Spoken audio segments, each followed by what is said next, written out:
right, so I've just plastered a little area about this big, and I want to come back now. Since it's so windy, this mortar is setting really quickly.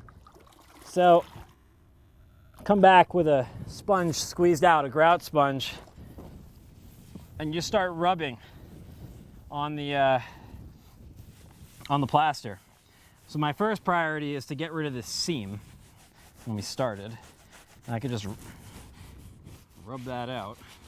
And what's happening here is that by pressing down, we're pressing the liquid and the cream down, and we're kind of like taking it off with the sponge, and we're exposing the aggregate in the sand.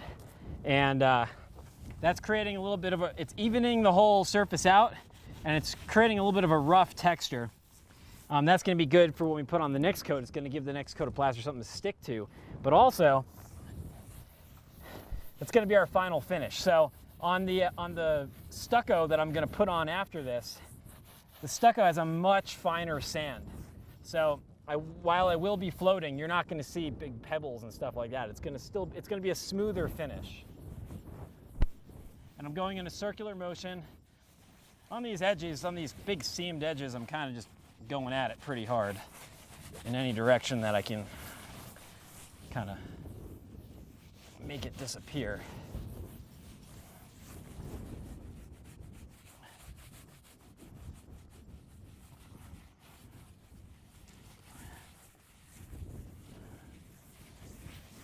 Okay, I can see that the plaster here is still a little bit too wet. It's moving when I'm swirling the sponge around, so I got to let that set a little bit more.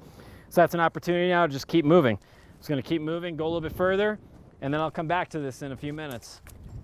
So I'm just going around floating, and I'm going to continue this same process along this entire wall, around over to the stem wall there, until everything is nice and even with a float coat. And then I'm going to come back in a few days and put on the final colored stucco coat, and that'll be it. We have our lath coming around the box itself, but we also want to put some lath right around the actual mud ring as well, or else like the connection here between the front of the box and the side of the front of the mud ring and the side of the